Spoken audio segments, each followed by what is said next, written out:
'Tis the season to be really jolly here on Miss Earth Crown. After a successful and unparalleled coverage of Miss Earth 2020, Miss Earth Crown moves forward with a new look, a new brand, and new original content. This is MEC TV. This Christmas season, witness the premiere of our brand new show, In Focus, a show where we ask important questions, one-on-one.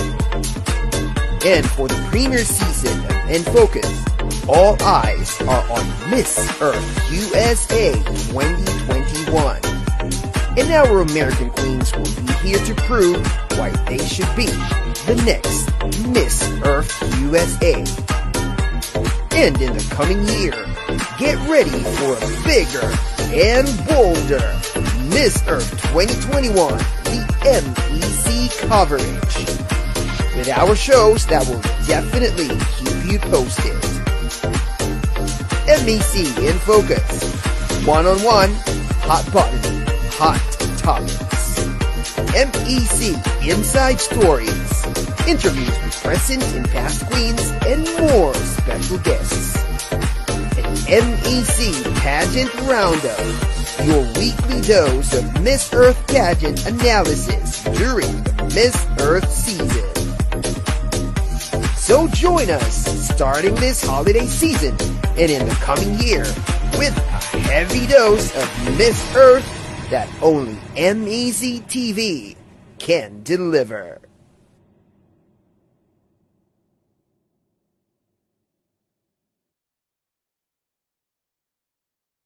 Konnichiwa! Good evening, everyone from Japan, and good morning, good afternoon, or good day, wherever you are around the world. My name is Emmanuel Feliciano. I am the creative content head of Miss Earth Crown, and your host for tonight's fourth, if I'm not mistaken, yes, fourth episode of MEC TV in Focus. We've already interviewed 3 of the candidates of Miss Earth USA 2021, and we are now on our 4th candidate, and she is definitely one of our top contenders and frontrunners this season. And I'm sure you already know her. A lot of the Earthlings are familiar with her because we have already guested her a few times in the past. And of course, she has also served as a Miss Earth interview host in the past. But she is back right now with a new look, a new game plan for Miss Earth 2021. Let's discover that. But before we go to those things, let me introduce her to you already. Ladies and gentlemen, our very special guest for our episode tonight of MEC TV in Focus. She is here again, and we are excited for her comeback. She is smart, she's beautiful inside and out, and of course, she definitely knows what she is talking about. She is what they say the quintessential Miss Earth USA. Let's welcome Miss Nebraska Earth, Angel Strong. Hi, Angel. Hi, Amant, or konnichiwa, Amant, because you're in Japan. Aloha, Philippines, and hello to everyone who is watching from around the world. My name is Angel Strong, and thank you for the high praise. That is very sweet of you to say. I am currently 18, and I'm very excited to be here again. It is one of the most fun interviews I personally know in the circle. So take that as you will. And thank you for those wonderful and sweet words as well. You know what, guys?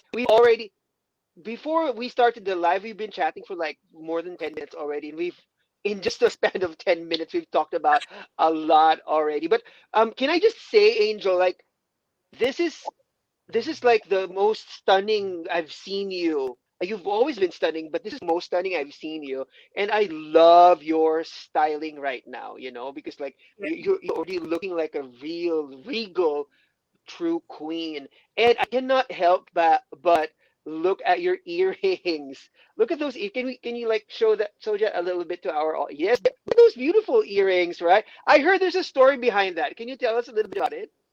Yeah, so recently I found out that someone I am very close to on the Omaha Res is no longer able to do beading So I did get her last pair of earrings, and I'm very excited about it. And I believe I'm going to be wearing them at some point during the Miss Earth USA competition timeline. But it also kind of inspired me to go on a bit of a rampage when it comes to buying beaded earrings from Indigenous and First Peoples here in the US and Canada. So this pair is actually from a Dene artist, and she was super sweet. I loved her so much. I believe she's also 17 or 18. So it's super cool to see her like just go for her dream, because this is what she wants to do with her life. And I was so excited to get them. I got them on Saturday, I believe. Like they had just arrived. And I'm like, oh my gosh, I have the perfect outfit to wear with this. It is. Yeah, it's so on point. It's why it matches your top, you know, the earrings and also your styling. You're looking so regal. Your background too. I love your background. So Thank like you. everything's like coming perfectly together. So thank you very much for preparing this style for before you grace the MEC screen. Yes, yes, we love that so much. And you know who else who else are excited to be here? Our Earthlings, because we're barely a minute into our live, and a lot of your supporters, a lot of our Earthlings are already with us right now. Okay, yes, the early bird is Ninoska Verdadero. Yes, she's saying go Angel Oh my Strong, you God. can do it. Hashtag Miss Earth. Ninoska's been Right. very supportive, and I'm very excited to see them. Oh, that's so nice. They're Aside like from all Ninos, stuff. It makes me very happy. yes, thank you. And we're always happy, Ninoska. We're always happy. Thank you very much. Not only for supporting Angel, but also for supporting Miss Earth Crown and always being here, you know, always interacting. So nice. And another person who is with us and excited to be here, I think you know this person, Gab Galvez, is with us right now. Hello, Gab Galvez of Miss Earth Beauties. Thank you so much. And See I'm you. another person that I know you know is Ralph Sambat. Ah, Yes. I don't know if it's like I think it's morning right there. I don't know if Ralph, if you're going to work or coming from work right now. I'm losing track of time, but good morning, good evening to you, my friend. Thank you very much. There you you go, know, greeting me. it's around 7:15 there. I might be wrong. Yes. Wow. So thank you very much, by the way, for waking up early for this, Angel. You're looking so fresh. Oh my God. Yes. Thank you. Oh, another. Aside from your supporters, we also have your Eco Miss Earth USA 2021 Eco Co Miss Earth 2021 candidate with us. We have Emma. We just interviewed Emma last during the previous episode, and you were also there. You asked a question. You were so supportive, and now it's her turn to support you. I love the sisterhood and the support system that's We going support. on in Miss Earth USA 2021. Yeah, We thank you. Hi, support. Angel. So yeah, And hi, I'm Angel. one of So Anna's proud of you. biggest supporters, so I'm very happy to see her. It means a lot. Right. Oh, oh, thank you very much. Thank you very much. And she also said last time that your support and your presence during her live interview meant a lot to her. So I'm just loving all that support that's going on. I still Okay. remember Yeah. when So she was in Miss Wisconsin for the first time. It feels so long ago. she mentioned that. Yeah, she mentioned that the first time she saw you. There you go. Thank you so much. Another one, Ricky Ramirez. Oh, Ricky Abad. Hi, Sir Ricky. She's yeah, I'm sure you know him already, and one of our best designers in the Philippines. Ricky Abad is watching. Hello po. Wow, this is also an honor. Yeah, thank you very much. Okay, there you go. Yes. We will have questions from our Earthlings later on, but there's already a question that I think we can ask already right now. Since he is from Orlando, he is asking, are you excited? Ralph is asking, are you excited to come to Orlando next month? And if you need info on places to visit, let me know and I will get you the info. How generous of you, Ralph. Ralph has sent me a lot of places to go already, and I'm super excited about it. I am very excited about Orlando. I haven't been since I was a little girl. I used to be a competitive cheerleader, so we traveled a lot, and I did get to compete in Disney World once. So it's going to be Ooh. disappointing to not be able to go to Disney World for once when I'm in Orlando, but I'm going to get through it. I'm going to get through it. Is it closed or like there are restrictions? There are heavy restrictions right now in Heavy Disney restrictions. World, I believe. I think I Disneyland see. is starting to open back up, though. I see. I see. Oh, there you go. Yeah, Orlando is like a amusement park haven. There you go. And our chief correspondent, who you've been talking with before this, Alfonso Noy. Oh my gosh, Angel is so beautiful today. I agree. Right, Thank Noy? Right? you. Very, very beautiful. There you My go. hair Thank you actually so curls for once, much. which is cool. Thank you very much. And there you go. Thank you, Sir Ricky. Yes. And we're going to go back to our comments later. So please just key in your comment, your shout out request, and show some love for Angel and for Miss Earth Crown in the comment section. But we are going to move on now to our first segment. All right. So we're the goal of our episode tonight is to one either get to know Angel again for those who are getting to know Angel for the first time now, or get to know her more for those who have been following Angel through her journey, her colorful journey in Miss Earth USA.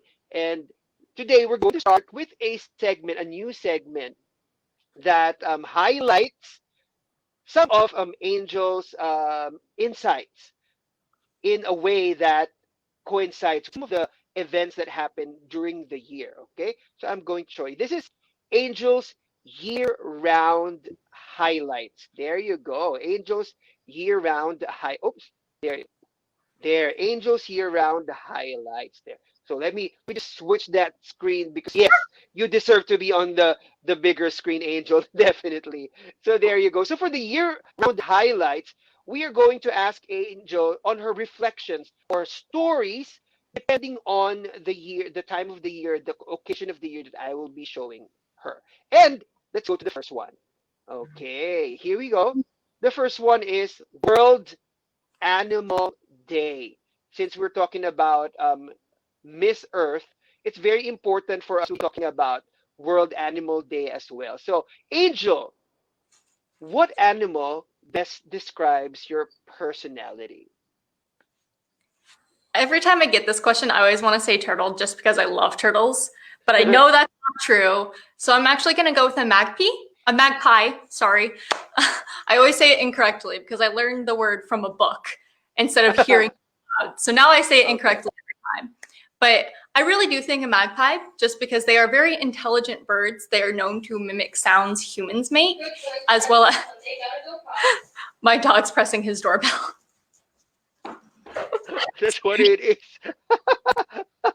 That's so. I was like, what is that sound? No, my dog is half French, half English, so they don't bark a lot.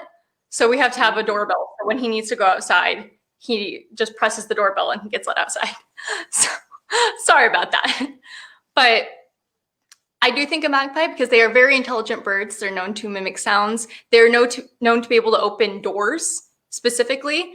They have been able to just build things and use basic tools. So I think they're a really intelligent bird. And one of the things I kind of pride myself on, maybe a little too much sometimes, is my studious nature.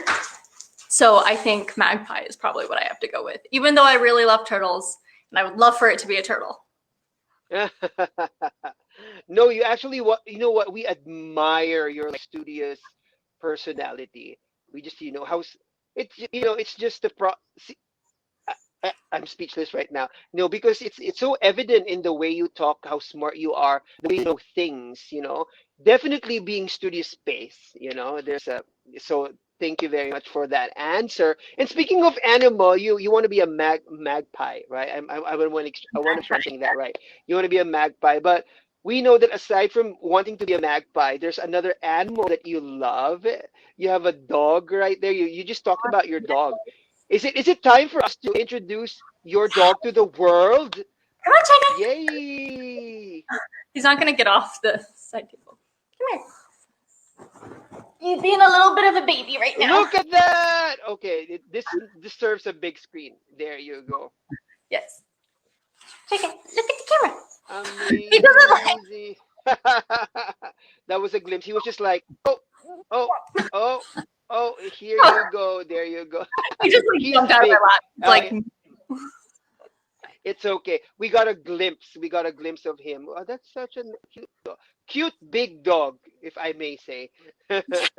he's bigger than I thought he was going to be. I thought the Mhm. Frenchie part would keep him pretty small, but apparently the English Bulldog part took over a little bit, and he's nearing 40 pounds, and I'm very disappointed about that. Wow. I love him to death, so it's okay. I just can't That's hold a him as much as I want. right, right. That's a very interesting mix. That's a very. I think it's. I don't know. I think it's the first time I've seen that breed. So it's beautiful and like strong. It's like cute and beautiful at the same time. So thank you very much for showing us your dog. Oh, that is so nice. And now, okay. So now Thank let's move on to the next time. Yes, let's now move on to the next time of the year. A very very popular holiday around the world, not only in the USA, is Halloween. So now I want to ask you, Angel, in relation to Halloween, what is that one big fear that you have managed to conquer? I love this question. What is that one big fear that you have managed to conquer, Angel? I used to be really scared of heights. Like when I was in Girl Scouts, I always just could not do any of the rope bridges or any of that. And my mother, who's also afraid of heights, was okay with it. But at the same time, she would kind of tease me like, well, I'm doing it. So I got over it pretty quickly. But I remember the first time I had to do the high rise rope bridge. It's Mm-hmm. about 80 feet off the ground. So it's pretty high. I was literally like on it, and I have like the vest and everything on, and they're holding me via other ropes, but I'm just like on it, squeezing my hands until they are white. My hands are getting cut up from the ropes. Ooh. I was terrified. They had to just like let me down immediately. I was not crossing that bridge. Wow, wow. Well, at least you tried, to conquer it. I'm also Tried. very scared of heights. I cannot. I don't know if I can even cross that bridge. I'm better at it now. I have done indoor skydiving, which is a lot of fun, by the way. I am hoping to go to skydiving one day. It's one of the things kind of on my bucket list. So I'm a little bit over it now, but a lot of it came down to if I could force my mother to do it, then I would do it. Yeah, of course, you need that support system. That's interesting. Indoor skydiving. Wow, Yeah. that's So interesting.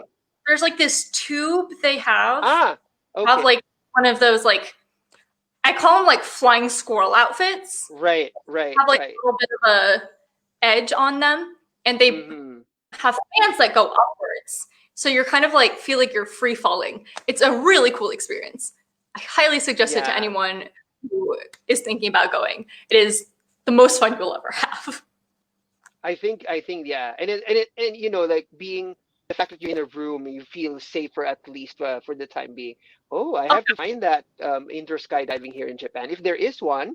But thank you for introducing that to us. Thank you, and thank you for answering your fear and how you conquered it for the Halloween segment.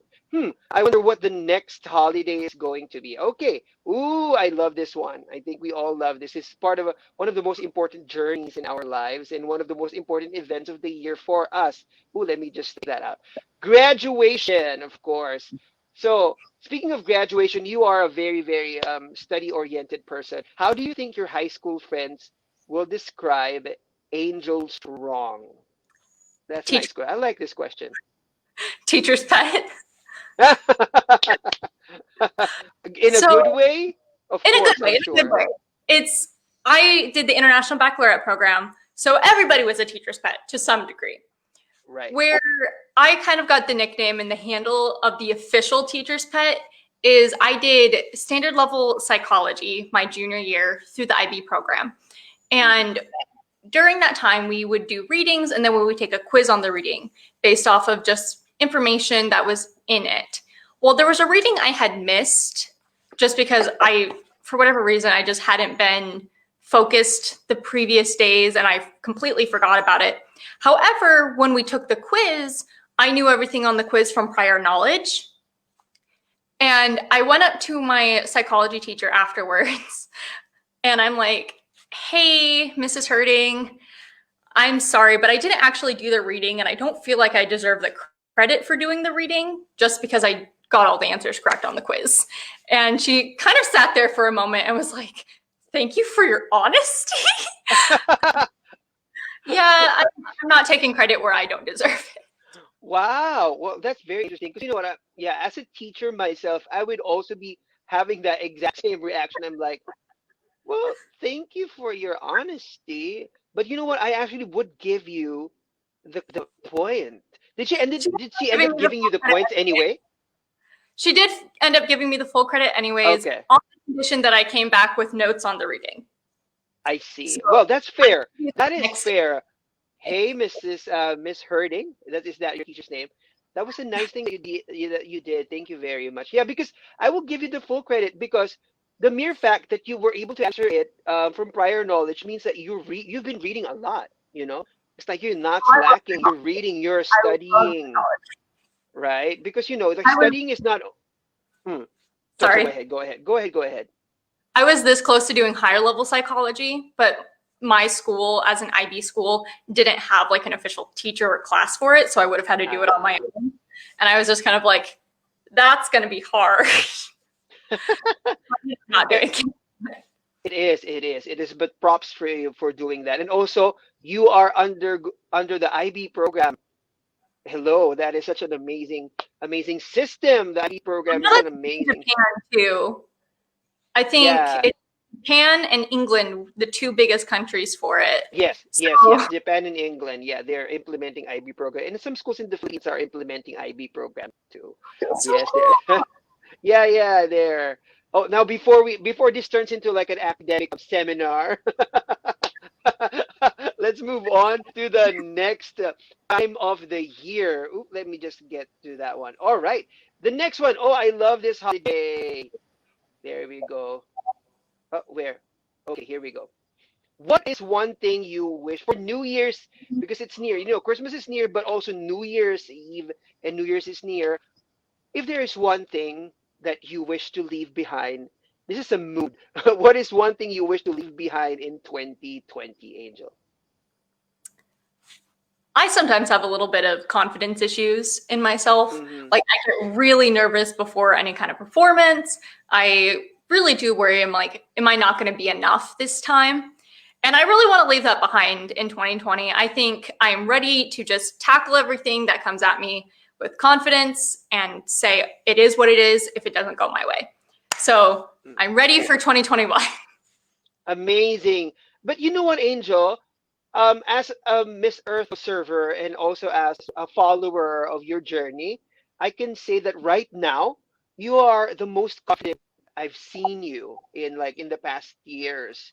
You know, not only physically because you're looking, I can't help looking at the screen because you are just so radiant. But not only that, you have developed like confidence, solid confidence. So going through this journey. So I am so excited for your Miss Earth USA 2021 journey because of that. So there you go. Yeah, you're welcome, of course. And I mean that. I mean that, of course. Now let's go to our next event. Okay. So we had New Year's first, but then now let's backtrack and go to Christmas Day, which is a few days from now. Merry Christmas, by the way, Angel. Name three famous people, dead or alive, that you wish to have Christmas dinner with. Ooh, who are these? I'm interested to know. Alan Turing, he was a mathematician during World War II. And honestly, before I actually signed up for my college classes, I was this close to becoming a math major. I did higher level mathematics in the IB program. So Alan Hmm. Turing has always been one of my heroes. He actually solved the Enigma code, which was supposed to be the unbreakable German code. Right, right. So I think Alan Turing would just be a fascinating person to sit at the dinner table with. I also want to join Anne Boleyn and Catherine Parr, Oh, two of ooh. King Henry VIII's six wives. And I like them for different reasons. Anne Boleyn, I think, got a really bad rap, but at the same time, she did something pretty impressive for the entire world as a whole. A lot of denominations of Christianity is directly Right. tied to her. So I think Yeah. that would be pretty cool conversation to have and like show her everything she caused in the long run. And Catherine Parr was also highly responsible for female education during the 14 and throughout 1500s. So honestly, as someone who also champions female education and education in general, I love her.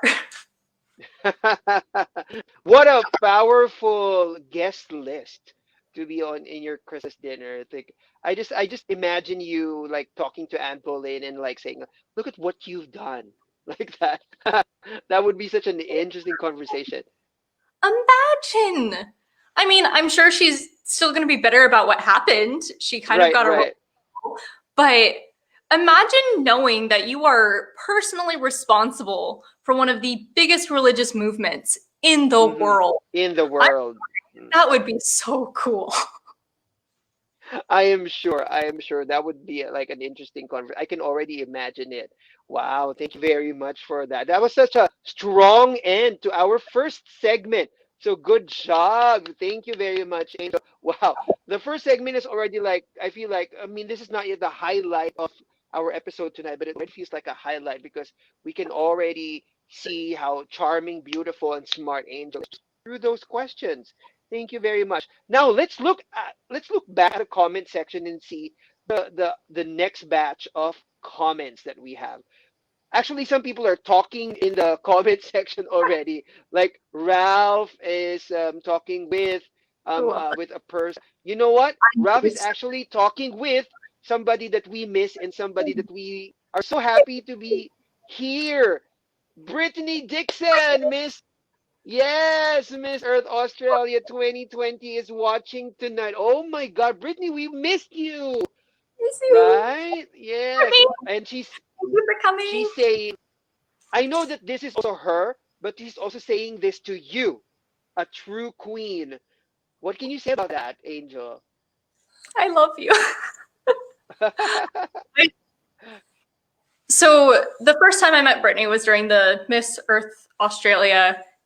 I want to call it a pageant, but it was also more of just like a bunch of interviews to decide who Yeah. is going to take on the title and represent. So she's one of the smartest, sweetest people I know and most active queens I know.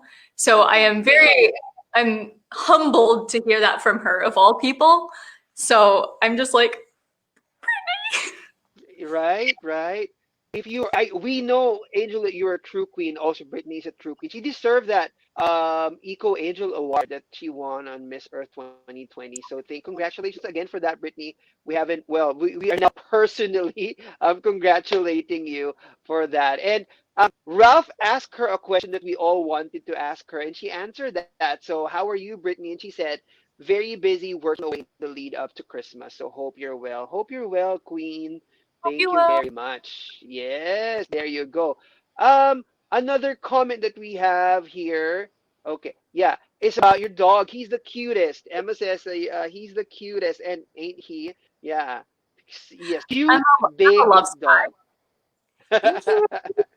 There you go. Thank you very much. There you go. Thank you so much to the people who have been commenting also so far. Now, let's move on to our next segment. And this time, let's talk about your Miss Earth journey. In my introduction, I said that people are saying that you are the quintessential Miss Earth USA, because like you're the embodiment because I don't know if this is a record that you've already set. Correct me if I'm wrong, but you've managed to join the different parts of the system, the different pageants of the system, the Miss Earth USA system already. Am I correct? Correct. So I R- was a junior in 2016, ended up winning the junior title in 2017, Did. teen in 2019, and I crowned the teen in the 2018 pageant. And then 2020, of course, I joined the virtual pageant as a miss. And 2021, I'm coming back for the title as a miss again. So I mean, I'm on of this system at this point. no, but that's actually amazing. And the most wonderful thing about that is that as we follow your journey, we see your development as well. So now let's talk about your Miss Earth USA journey. Look at that, from junior to teen to Miss. It's Angel's Miss Earth USA story. All right. Now, let's talk about the first one. Okay. So let's go first to 2016. Oh, this is so cute. Yeah. So you first, as you mentioned, you first joined Miss Earth USA system as a junior Miss Earth USA. How was it like? Tell us about first, how did you end up joining the Junior Miss Earth USA? And what was that first Miss Earth USA experience for you like? So the current Nebraska Earth Queen, Miss Nebraska Earth Queen for 2016 had actually come to my Aunt Tessie, who is my pageant coach, and said, "Hey, do you have any girls that are scientifically minded and environmentally minded?" And Teresa was like, "Angel, you're looking great."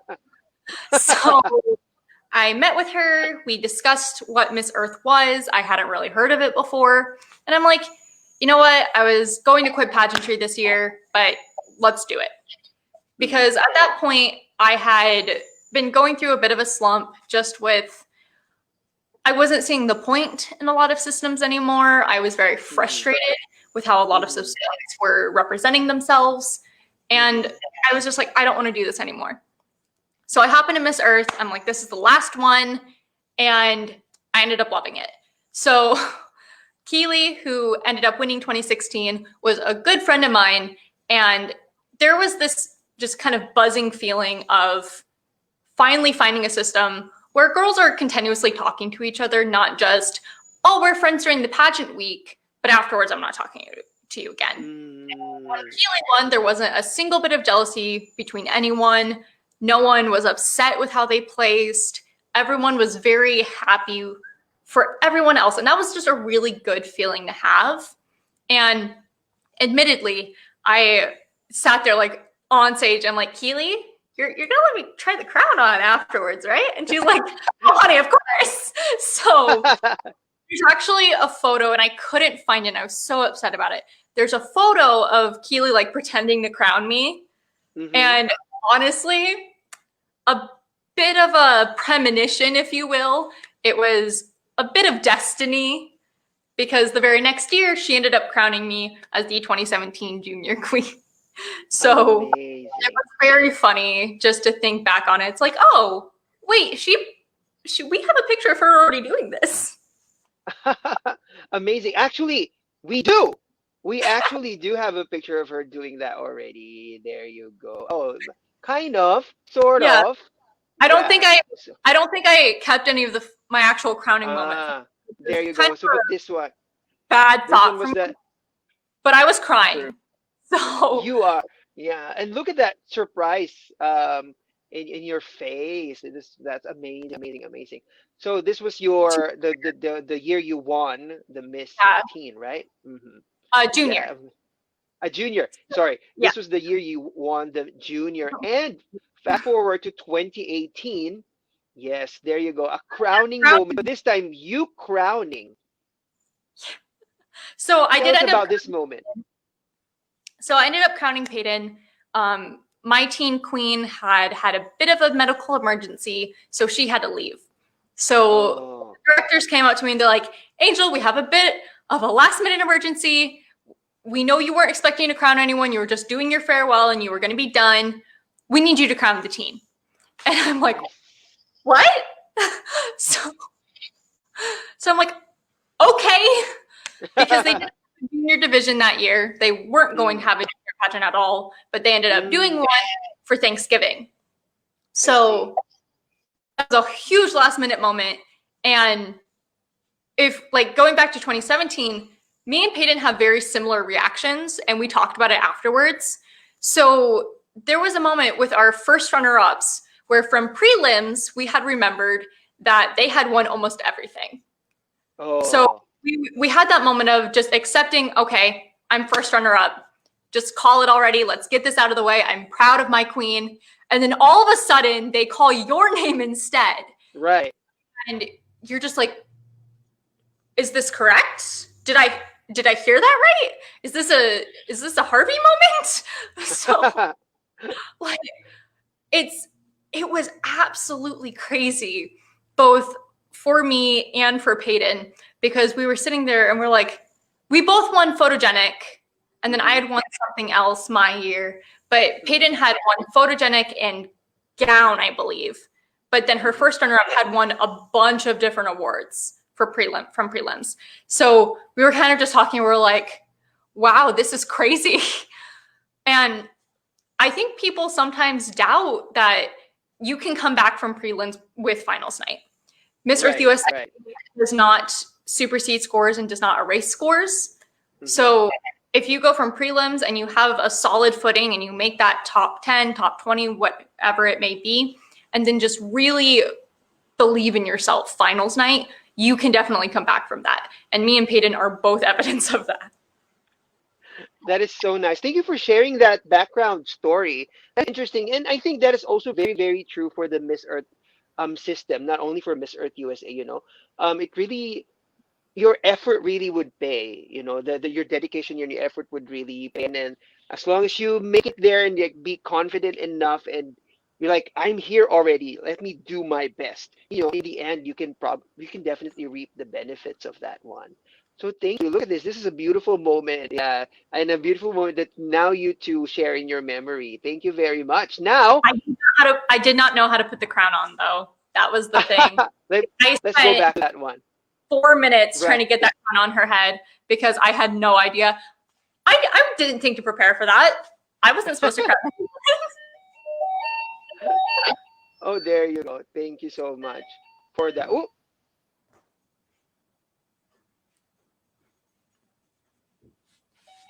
Very sorry. Something's ringing. Like there's a random delivery. I think that. But thank you very. This is look at what's happening. This is a live show, ladies and gentlemen, and I'm in my house. So there you go. Thank you very much. Now let's move on. Don't mind that. Okay, let's move on to the next one. Ooh, 2019. Can you tell us this? Why are you with Pongkan, Queen Pongkan in this picture? What went on during this time? And look at your already looking gorgeous in this photo. Tell us a backstory about this photo. So let's be honest here. I am very much a Miss Earth fangirl, have been since 2017. And there's another photo with me and Pongkan's Miss Fire Queen. And that happened the Miss pageant night. So the Miss pageant happened before the teen and elite pageant. And I had been like waiting, like people are packing up and like the stage is getting packed up and everything. And I'm just kind of like waiting. I got a picture with the Miss Earth Fire. I got a picture with all the staff. And I'm like, where's Pongkan? I'm like, where is she? Come out this time. So I'm just kind of hoping that she hasn't left yet. And I really, really wanted a photo with her because she's the queen. I was absolutely starstruck by the idea of it. And I talked to Ariel and Ariel's like, oh, she already went back to her room. I'm sorry. Like she had left right after because she had been tired. So I'm like, yeah. Oh. So I'm like, oh, that's fine. And I kind of sadly go back to my own room. And after the teen pageant, I had ended up making top 10, I believe, top 8. I can't remember what it was that year. But Laura's like, Angel, you wanted to meet Pongkan, right? And I'm like, yeah. And she's like, well, she's at the restaurant right now. Let's go. And I'm like, what? So I'm there having just competed, having just finished awards. And Laura's like, hey, I have a girl that wants to take a picture with you. She's a huge fan. Can you just, and Pongkan's like, yeah, totally. So of course, like not like that because she's not a native English speaker, but she was totally cool about it. And she looks like an absolute goddess right there, obviously. But it was just an interaction. I did get to talk to her a little bit, which was super, super cool. And it's still like one of those moments where every time I see that photo, I'm like, oh my gosh, that really happened. That wasn't like me dreaming. That is such a nice moment. And And now you have an evidence of it. You're able to take a photo of it. That's See, no one can tell amazing. me I'm a liar because I have the photo of it. You already have the photo, right? There you go, looking good. Both of you there in that photo. Now, so this from 2016, 17, 18, and 19, who would have thought this would be your last live pageant for a while? Because in 2020, we transitioned to the digital, the virtual edition of Miss Earth and also Miss Earth USA. It was also a surprise to a lot of us that were like, oh, Miss Earth USA is also going virtual that year. And it was a very successful virtual competition, and you were part of it. What um, how was the transition? What were the experiences that you had transitioning from a live pageant to a virtual pageant? Because we all had to do it. There was a lot. I think the first thing I had to like get my mind over was modeling virtually is not the same as modeling in person. Right, So a lot of the things I would do in person, just like standing there and connecting with my judges, you can't do. That's right. boring at that point Mm-hmm. because all the judges are watching you and they are seeing your eyes at the exact same time. So I had to move a lot more than I was used to, and it felt a little bit uncomfortable at first. I took like 120 takes of everything. And I still was just like, oh my gosh, is this gonna be the one? I ended every single recording session just absolutely tired. It was around 11 midnight every single time. Mm-hmm. So that was a lot. It was a lot, a lot, a lot. I think interview, though, was the area I had ended up most confident in. And a lot of it just came down to I like interviewing. Interview has always been one of my favorite areas of competition. Mm-hmm. And in the past, and this is more of a transition from teen to miss.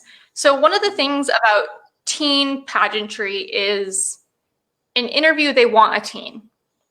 And that sounds weird to outsiders, but that essentially means they want someone who's going to be fun and upbeat and happy all the time. And I'm just a very serious and intellectual person. Yes, I have a very bubbly personality, but when I get asked a serious question, I'm going to give a serious answer. And Right. that's That's something true. that all teens are going to do. So when they're looking for a teen, they're looking for the girl that's going to get a super serious question and turn it into something fun and bubbly. I was not that person. I've never met that person.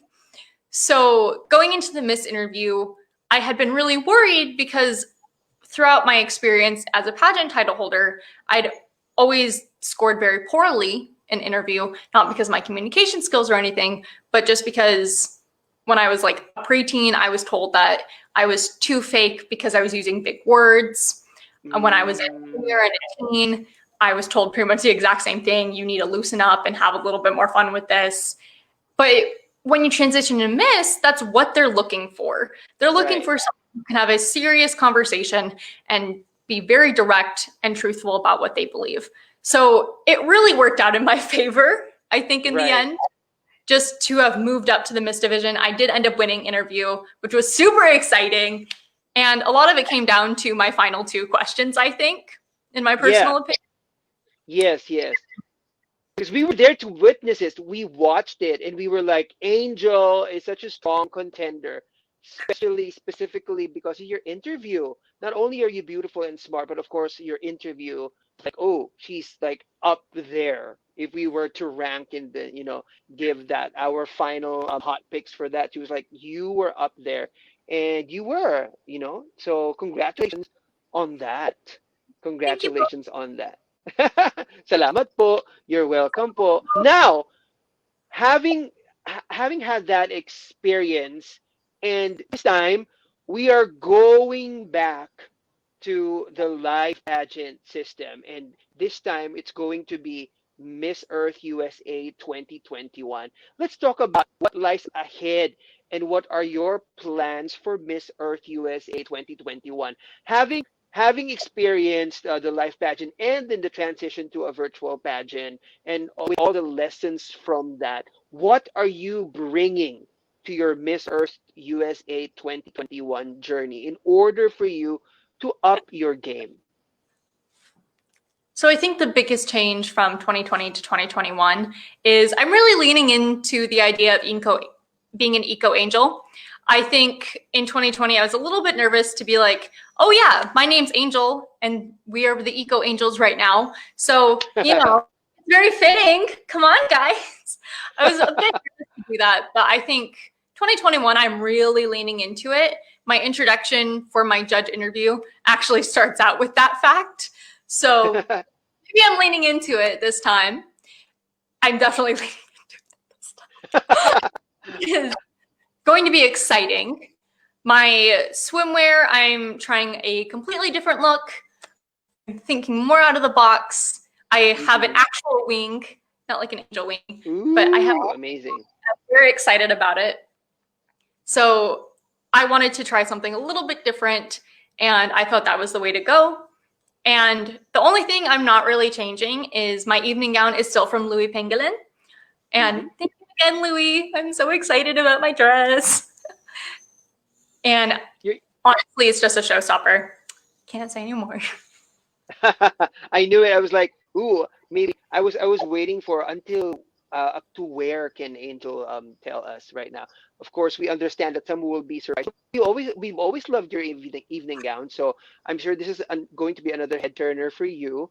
And I love that there are some changes that you're making. I mean, the way you're looking right now is already a big welcome change, for you. It's because you've definitely grown in transition from the junior to teen to now to Miss and now to Miss Earth 2021. So we are so excited for you and for what lies ahead with you for 2021. And that, ladies and sorry. Yes. Oh, no problem. On how to do my hair, how to do my makeup, and just what things are too teen and what things are more Miss and more mature. So I'm glad it's paying off looking at that and really taking that focus. It's paying off. It's definitely paying off because you know what? As much as we have to face the fact, that as much as Miss Earth values your advocacy and what you can do for Mother Earth, it's also a competition with with some categories that need to test the way you present yourself. So it's so nice that you're balancing that and being also conscious of how to style yourself and the way you present yourself. And it's all, I'm telling you, it's really working out. We're having a lot of comments saying how gorgeous you are, and that is evidence of how much you're working on the holistic aspect of your joining Miss Earth 2021. So congratulations with that one, Angel. Yes, there you go. And now, speaking of that was your Miss Earth journey, your story, your very colorful story and inspiring story as well.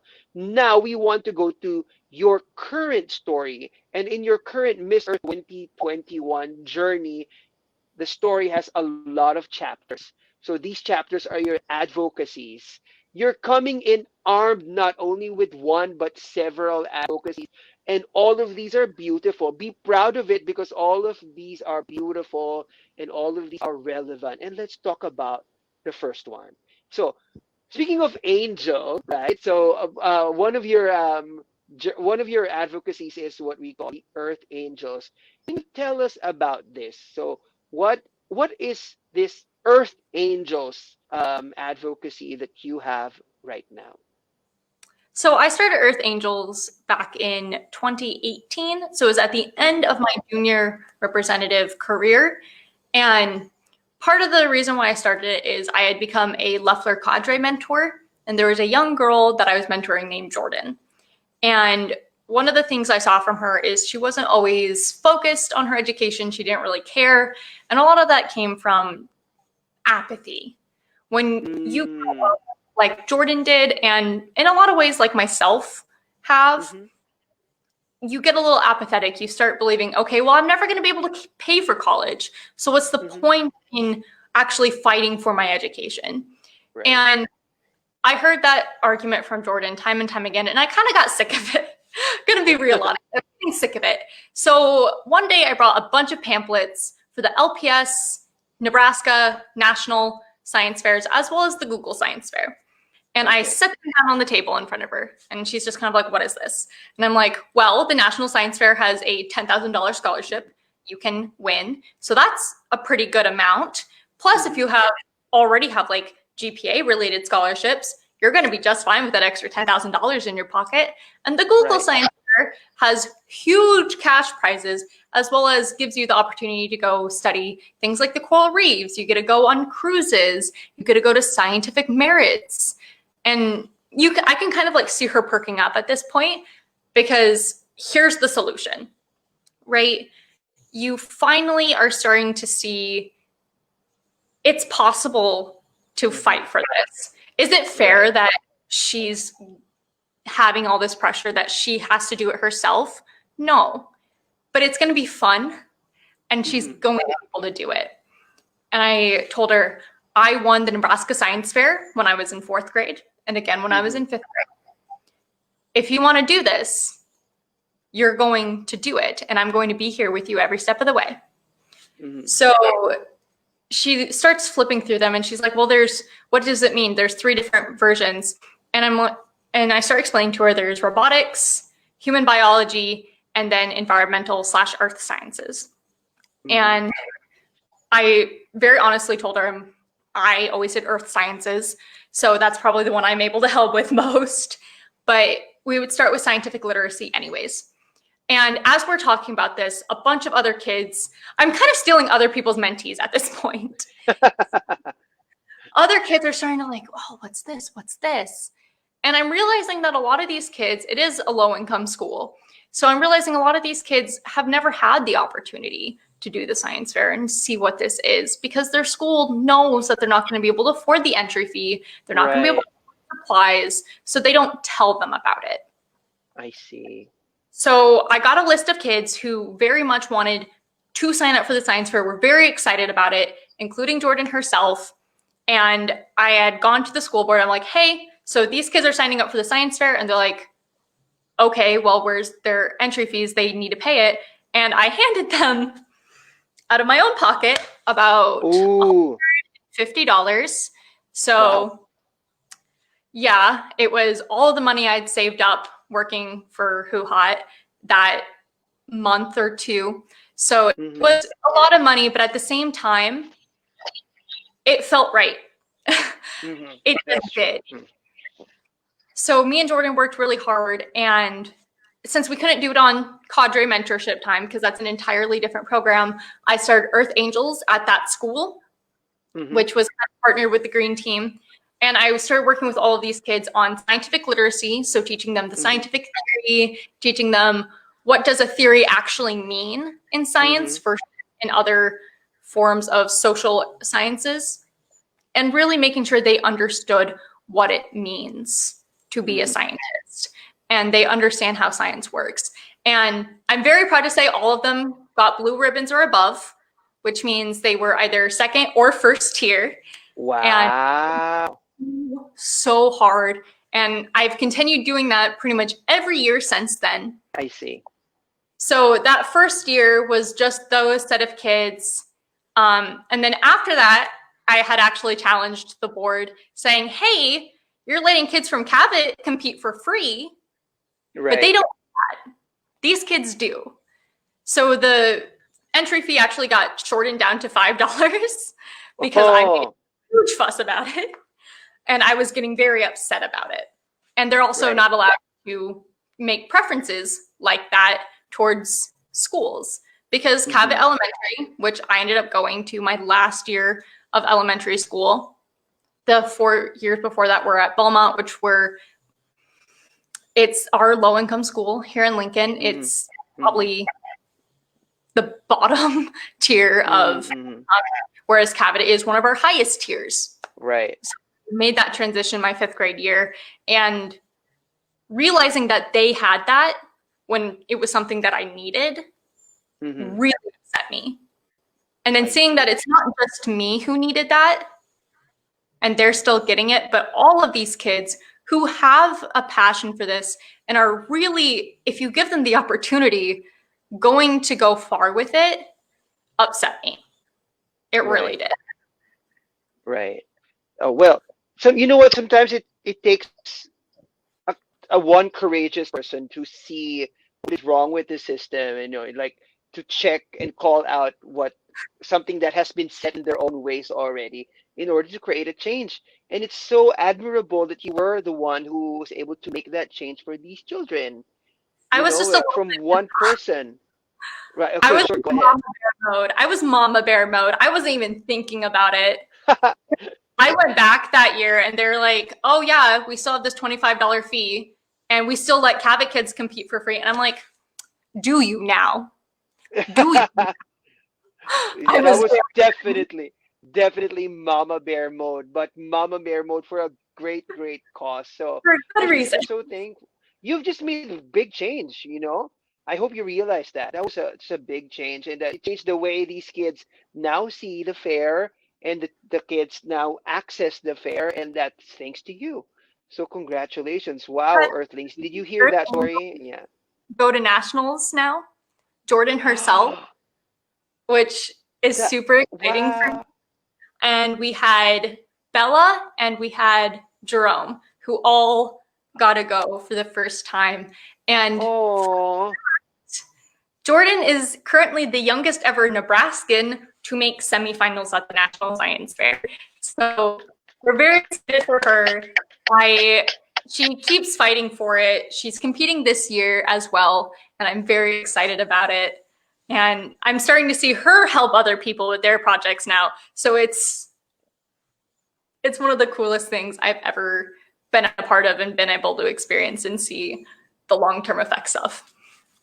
It's so cool. It's so cool hearing it. Hearing it from you, hearing the story.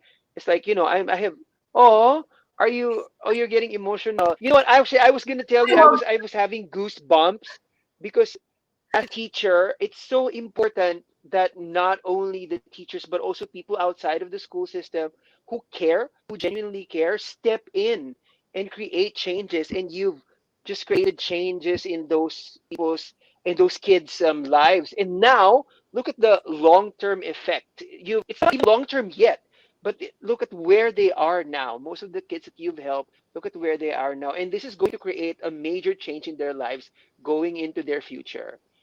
And I hope you realize, Angel, that you've just how big that is. It's a sometimes it's one child, two children, three children.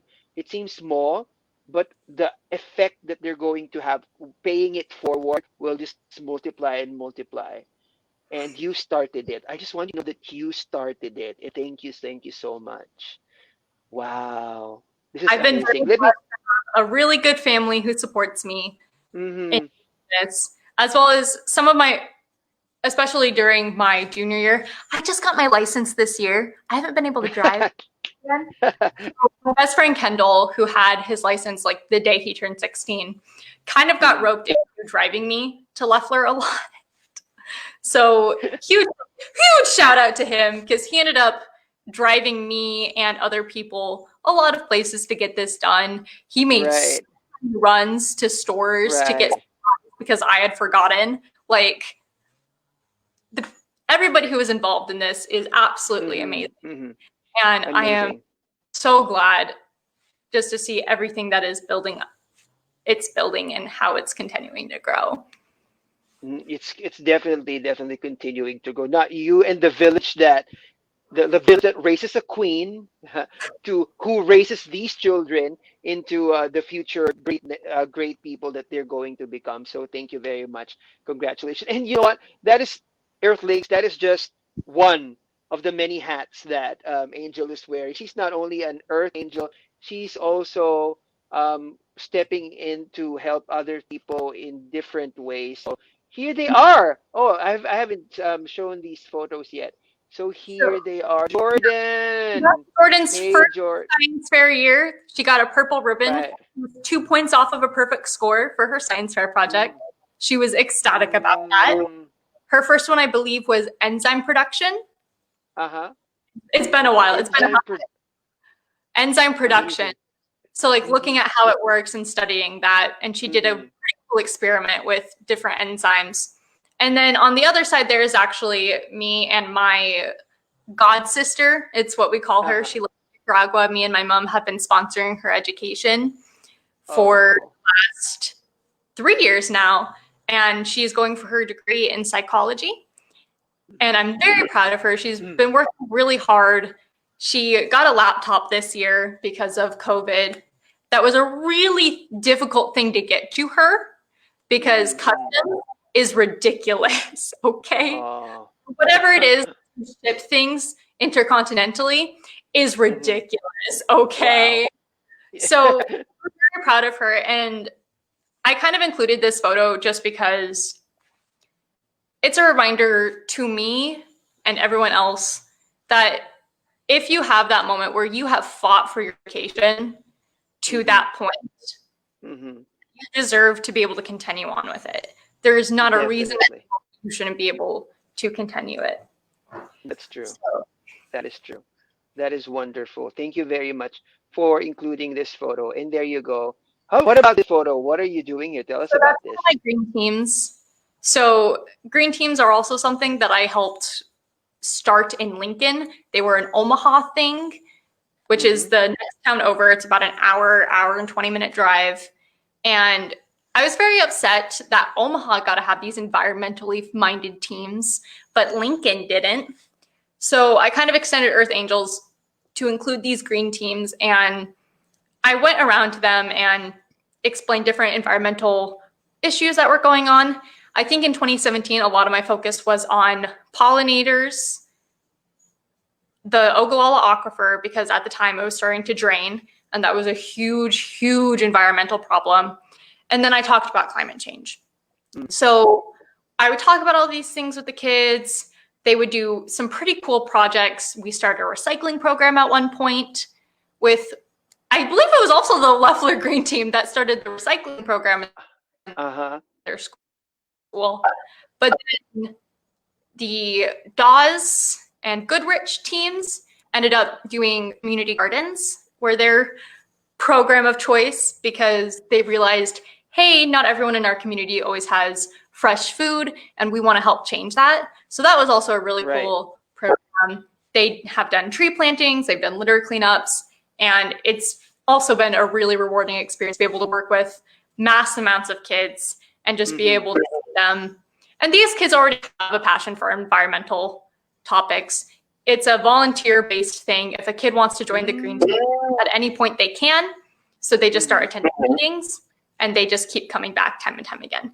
So it is one of the most fun parts of my week, usually.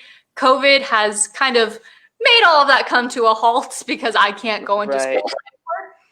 So, and this is just like one of the only photos I have of myself. It's a very weird face, but it's the only photo I have. No, if this is an evidence of something, it's an evidence of your passion. Look at very passionate way of like talking to the kids, and so it just shows how passionate you are. I just want to say I love how you mama bear the situation into making things fair for the people you help. You're like, why don't we have this? We deserve this. We deserve to be on equal footing with other people who are reaping this benefits. So give it to us. And it goes a long way. So congratulations. Thank you very much for doing that. So honestly, I think it comes from my own experience, because again, I was raised in the Belmont neighborhood. I was raised by a single mother.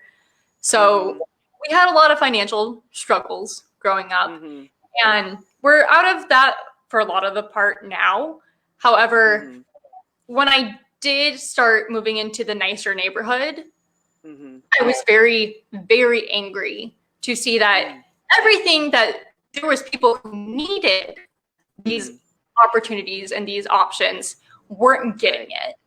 And yet the kids that didn't need it, whose parents could pay for their science fair entry fee, who could help them get to these places, they were getting it all for free anyways. Right. And that was very, very frustrating.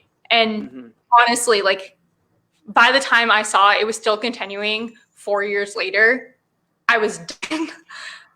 The anger had kind of just overflowed and bubbled up to the surface. I was done. Right.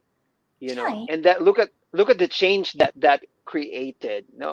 Now, speaking of changes that love. We always love the sound of our pets and animals. So thank you. That's He doesn't okay. bark often, but there's a garbage truck. But Sigh. Angel, let me tell you, the dog barking is definitely better. It's better to hear than my doorbell ringing. So that's fine. I always ringing sounds a little bit like Christmas bells. Come on.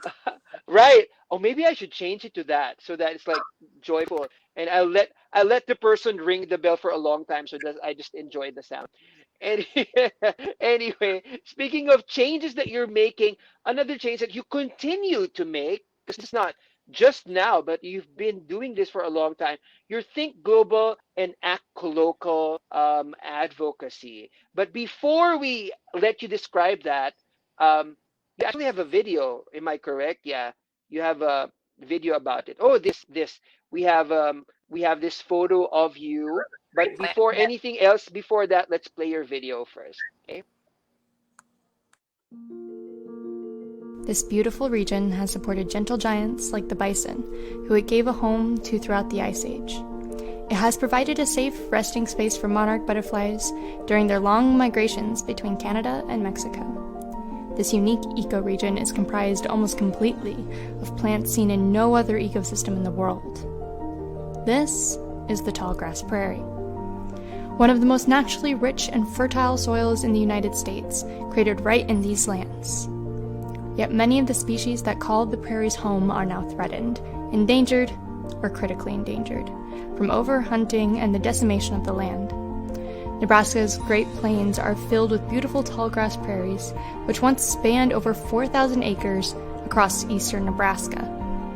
After over a century of destroying the native lands through the introduction of invasive species, building up towns and cities, and claiming the land for farming, less than 2% of our tallgrass prairies remain.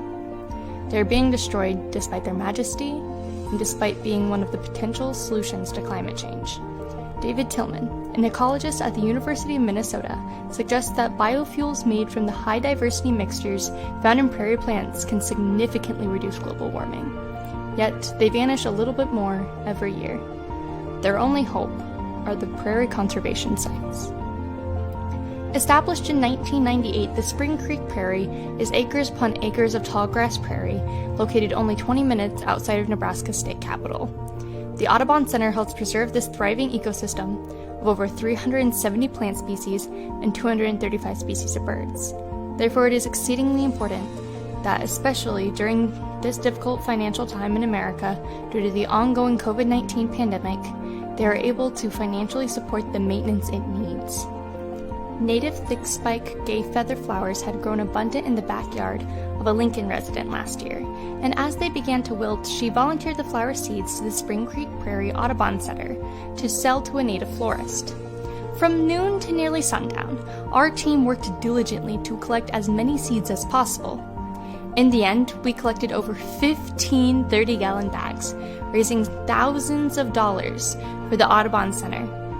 I personally filled my 5-gallon bucket nearly 8 times, thus filling an entire seed bag on my own. Every volunteer opportunity the Spring Creek Prairie has provided me has filled my heart with joy, from helping monitor the monarch butterfly population to tracking the effects of climate change. Still, this opportunity was one I was uniquely grateful for. I was integrated into a kind, hardworking team of people and got to help preserve a special part of my home state's history, as well as help my Mother Earth.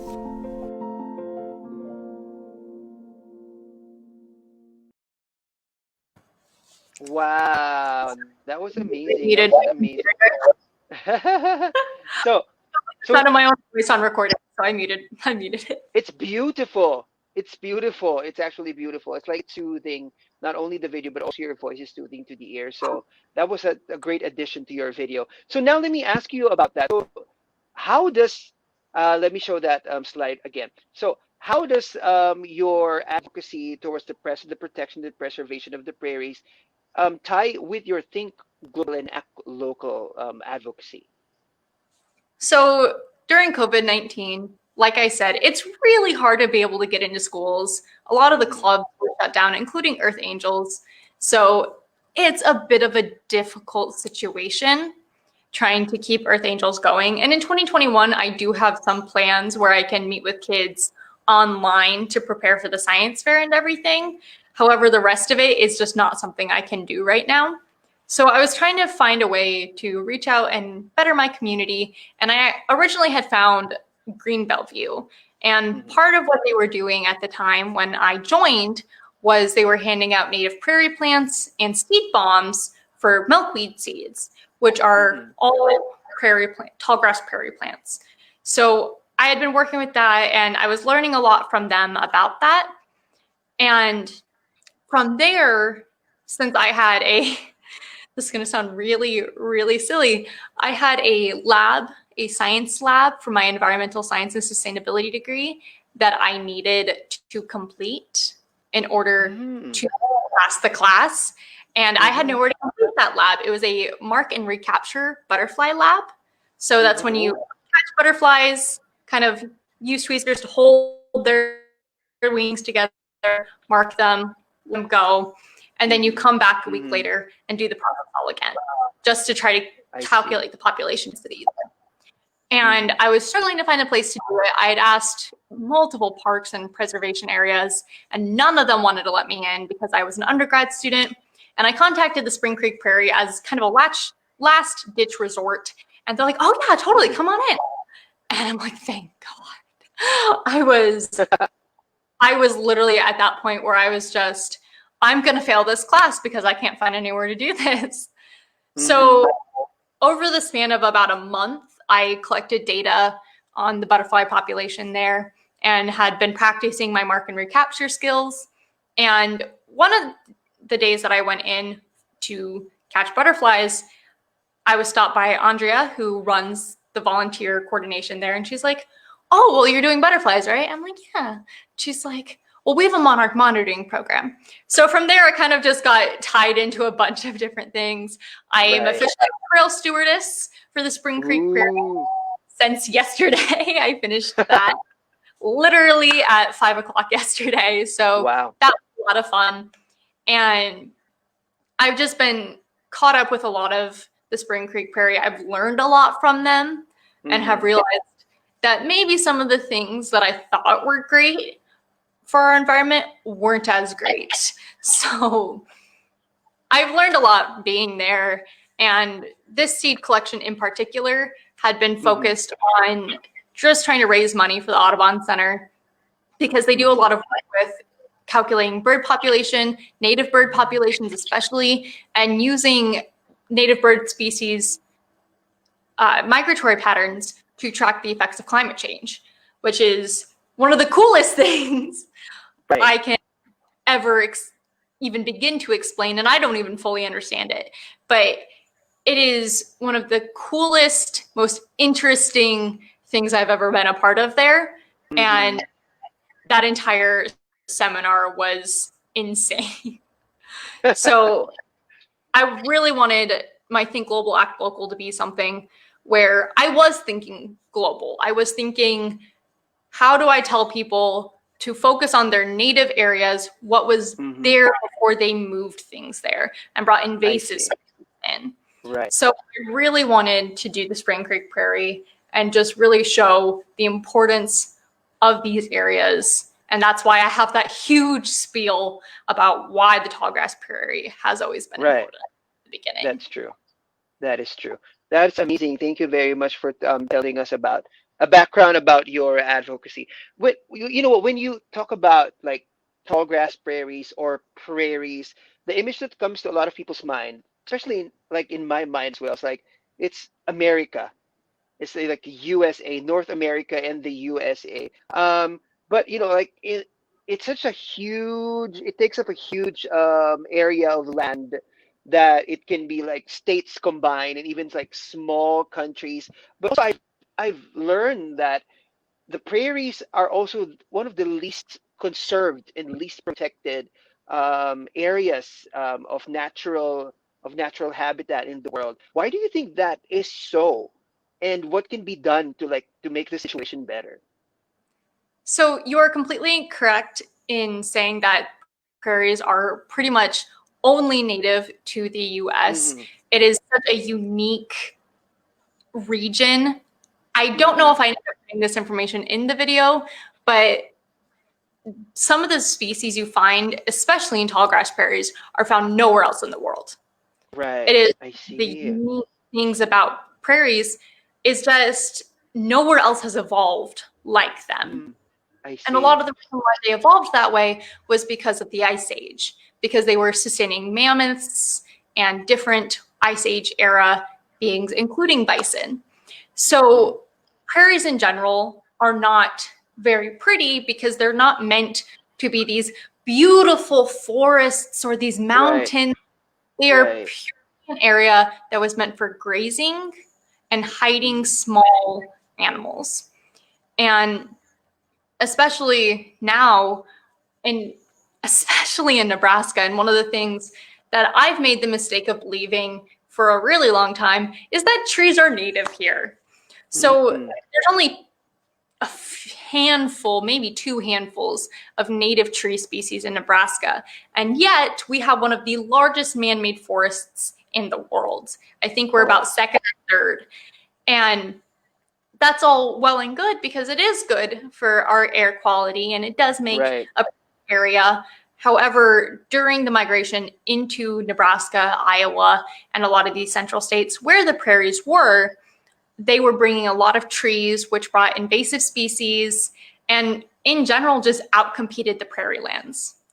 So in my video, I mentioned that Nebraska, especially my section of Nebraska, eastern Nebraska, used to be filled with tall grass prairies, and Right. now 2% of them remain. It Right. is an insane statistic to even think about and really consider. Right. But in the end, a lot of it just comes down to we mowed it down because it doesn't look pretty. We are the Corn Belt region, so we needed farmland and we put Mm, crops instead. And we are home of the Arbor Day Foundation. And trees really do outcompete a lot of these smaller plants. mm-hmm. So a lot of the prairie land here is just gone. And it's hard to bring it back because now our soil has changed because of the trees Mm-hmm. and because of cropland. So there's not much that can be done other than completely remove and start again. I see. That is actually not only interesting, but also amazing and important information that you've just told us. So, see, so now because especially for the Earthlings around the world, sometimes when we consider taking care of Mother Earth, we consider very specific things that are usually known to us, like the tropical forest, the oceans. But we sometimes don't think that in some specific areas of the earth, there are specific forms that also need to be taken care of. And of course, one of them are the tall grass prairies. And thank you very much for highlighting that. The tall grass prairies are such a good carbon sink. And as I mentioned in my video, they create such an energy Right. efficient form of biofuel that Hmm. it quite literally saved the planet. And yet we have none left. Right, right. That's true.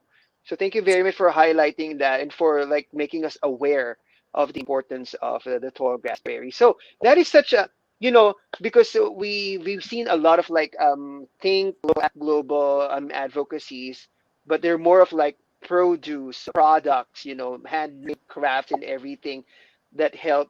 But this is actually a great and in the long run also very helpful think local, act global advocacy. Thank you very much for that. Wow. So we've All already. Black locals Mm, have their space where they are important. I think mhm. this one was just important to me because I am a Nebraskan and Yes, learning all this information has made me realize that a lot of Nebraskans don't know about this and we really need to learn. that's right. There you go. And again, starting with you. So just like the changes you've made from a single person, I know that you're making a great wave, a ripple of changes again with this advocacy of yours. So we cheer you on and we support you with that. And congratulations again on starting another very, very great advocacy. And speaking of cheering you on, we already have our Earthlings cheering you on and asking questions also because now it's time for our Earthlings Ask. So this is one of the most awaited moments of our Earth. And even before I ask the Earthlings to ask, they already ask questions.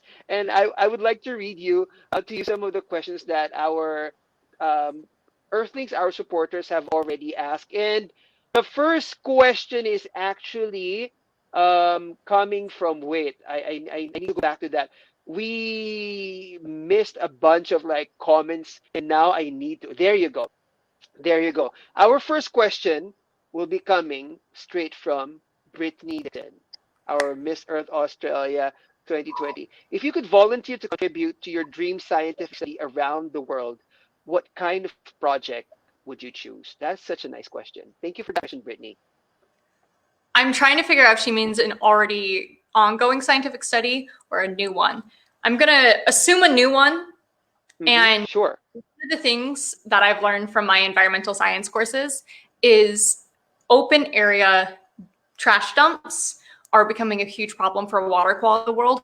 However, there's a new idea on how to solve it. And it comes a lot from making them closed dumping areas, as well as using mushrooms to stimulate enough that it doesn't produce as much methane. And I would really, really love for the opportunity to start some of these programs in places like Nicaragua, where I've been to a few of their trash villages, as well as places all around the world. I know the Philippines has a pretty infamous one as well. Yes. And from the perspective of environmental justice, especially, where these trash dumps are not only releasing methane that are hurting people's quality of life and their quality of air, but also are preventing people from getting safe and clean drinking water.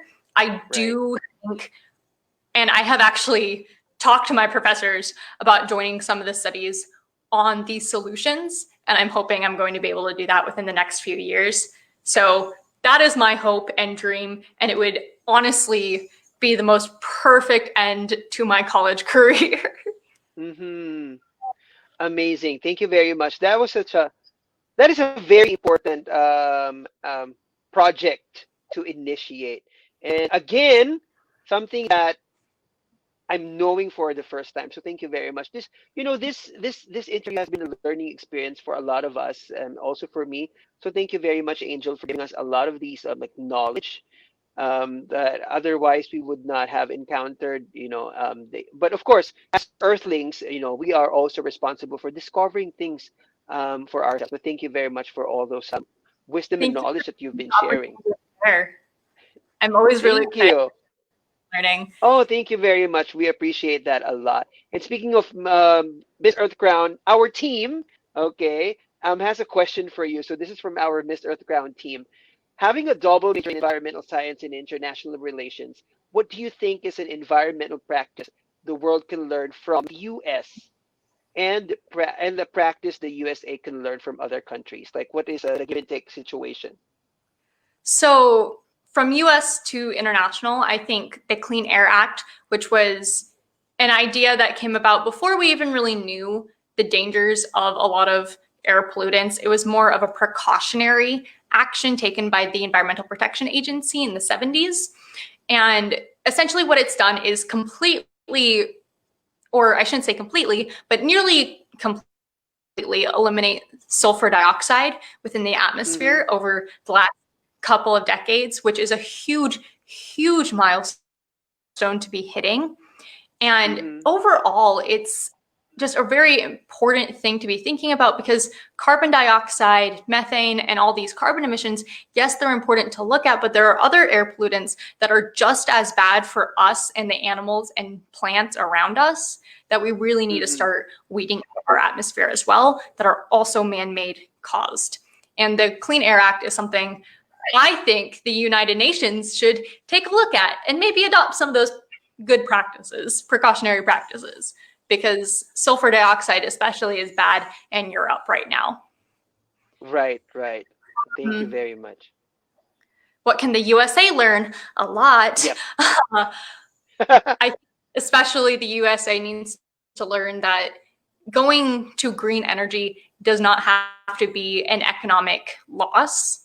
I think countries like China, Netherlands, I think Australia is even getting a pretty good program out of it right now, have really shown that you can make economic gains, especially on the international stage, by moving to green energy and really help stimulate your economy through it if you know what you're doing. And I think the USA sometimes has the problem of we don't like taking advice from other countries.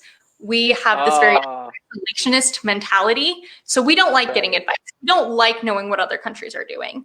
And we really need to get over ourselves in that, because some countries are doing amazing things that are not only cleaning the air in an environmental justice standpoint, but are making huge leaps and bounds to getting us to not be at those emissions levels that are going to take us to that another degree Celsius for climate change by 2030 or 2050. Because right now we're kind of on a steamroll train ahead. We're not hitting it. And the USA is a large part of the problem because we haven't been taking those steps. And I'm hoping that we are going to soon. Thank you very much for those comments. Thank you for recognizing that too.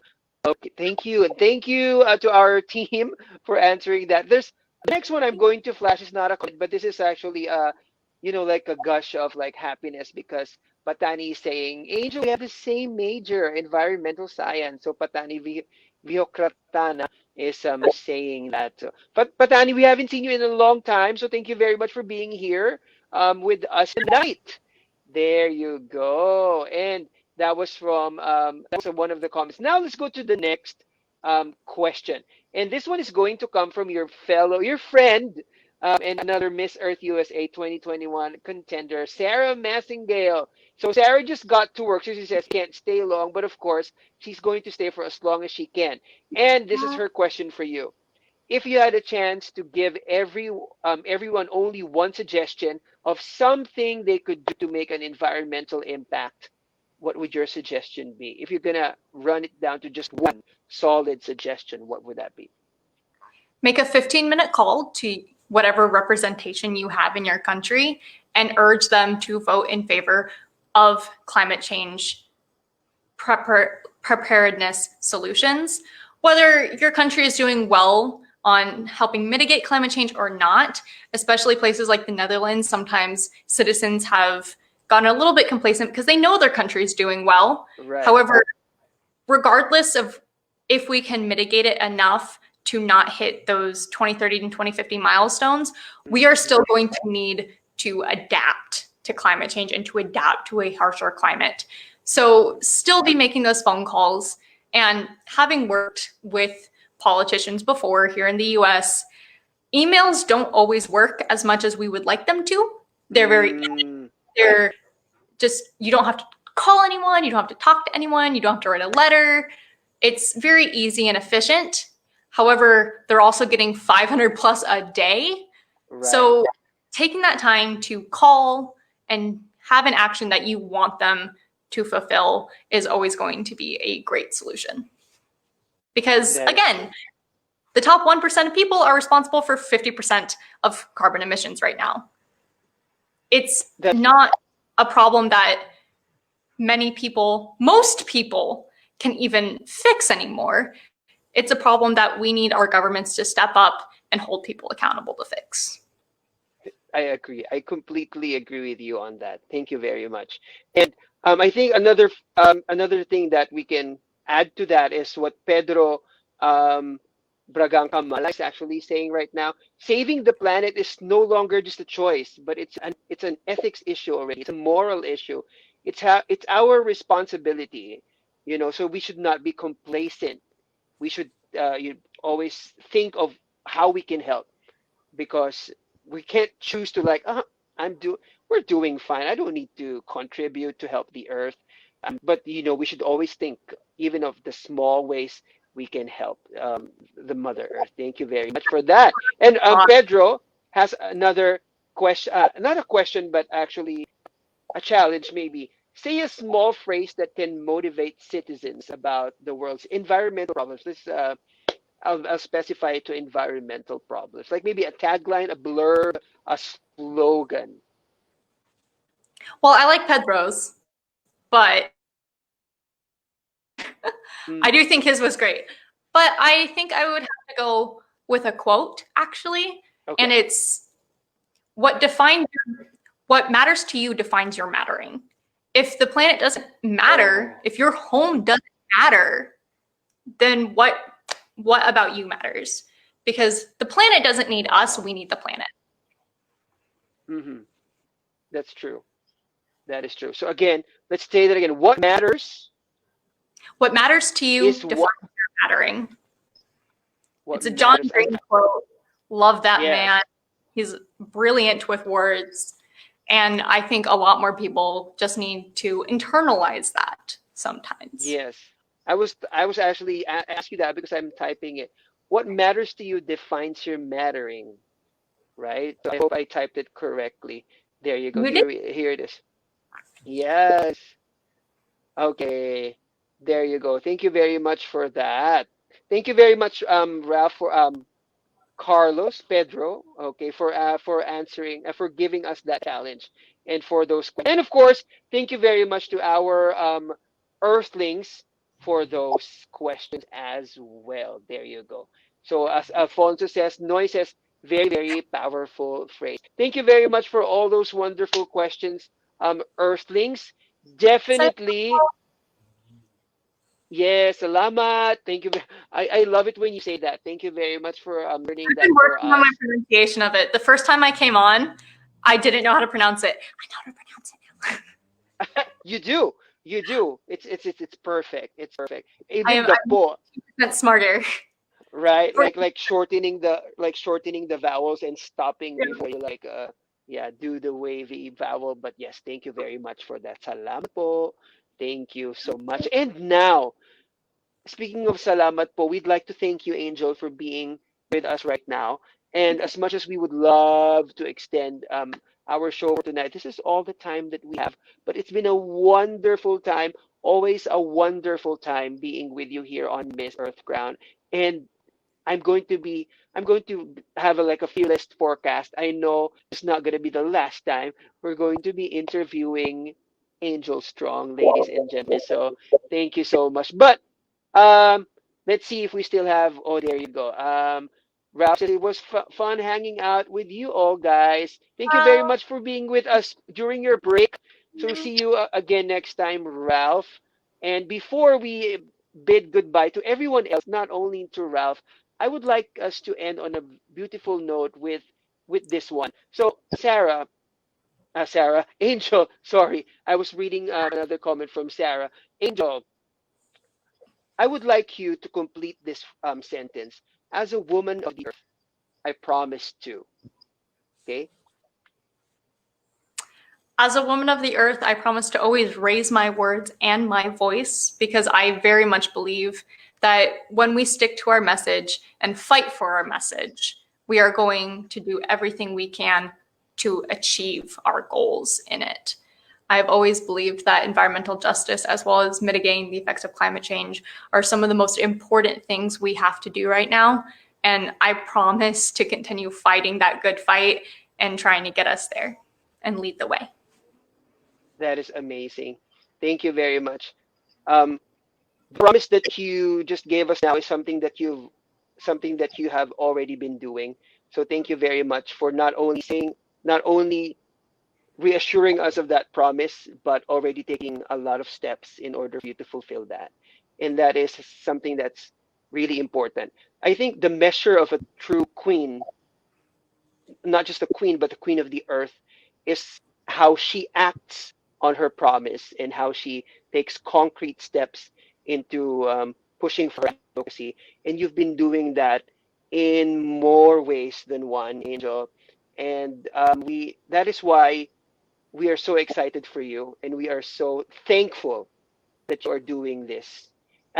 Your journey on Miss Earth USA since 2016 has not been it's not only been colorful because of because of the pageantry aspect of it, but also because of the what goes behind the stage and beyond the stage. And for that, thank you very much, Angel. You're a true Earth angel. Let's give a round of applause to our special guest tonight, Angel Strong, ladies and gentlemen. Again, as I have said, oh, don't be emotional because I will be emotional too. I already got really But emotional with Noi already this ah, morning. Oh my God. right. Yeah. So, when I'm like I need to clear my throat right now or else I'll be like because no, really, I really appreciate it. I've never appreciated somebody's and like a guest efforts more than I have with you right now because your advocacy is real, it's tangible, we're seeing it, you're doing it, you're touching people's lives, and that is so important. Oh my God, I can thank you all night. So, but yeah, so thank you very much. And I'm sure a lot of our Earthlings share the same feeling. So thank you very much. And like, there you go, there you go, there you go. So gorgeous, and people are like mixing up names. Also, powerful phrase from Alfonso. Powerful phrase. Thank you very much. So thank you so much for all that. And that is the end of our show for tonight, ladies and gentlemen, our dear Earthlings. What a wonderful talk it has been with our wonderful and beautiful, very well rounded, strong Miss Nebraska Earth. Let us follow her in her journey to the Miss Earth USA crown. So now it's time for you to invite your supporters and to follow you and support you in your journey. The floor is yours, Angel. Thank you, Man.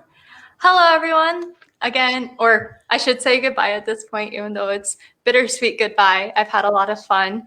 If you would like to follow me, you can add me on Facebook or follow the Miss Nebraska Earth Facebook page. On Instagram, I have the, again, Miss Nebraska Earth Instagram page currently, and also have my @and_earth_angel page. I just changed the name of it because it was way too long before. And I'm very hopeful to see so many of you, and whether it's through some of the Miss Earth fan pages, because I do follow a lot of those, admittedly, or if you're following me on Instagram, I will be very thankful to have you and have your support. So thank you all for joining me. Salamat po. And I don't actually know goodbye in Japanese, so I'm sorry, Amon. I only know hello. No problem. So I goodbye watch in way Japanese too is much anime to not know the word goodbye in Japanese. you'll be surprised if I tell you now. You'll be surprised because I know you know Oh it. no. Oh no. Sayonara, right? See, I told you. I know you know it. Sayonara is goodbye, right? Tired. Very. That is Yeah, sayonara. crazy. Yeah, right. See, Oh, I I knew love you know languages. it. Love Amazing. languages. You're amazing. Love when they do that. So there you go. So speaking of languages, well, I'm gonna have to say goodbye to our Earthlings in the three languages that we know. So English. Goodbye, everyone. Bye. Paalam. Sayonara. Bye. See you again Sayonara. next time, Earthlings. Bye.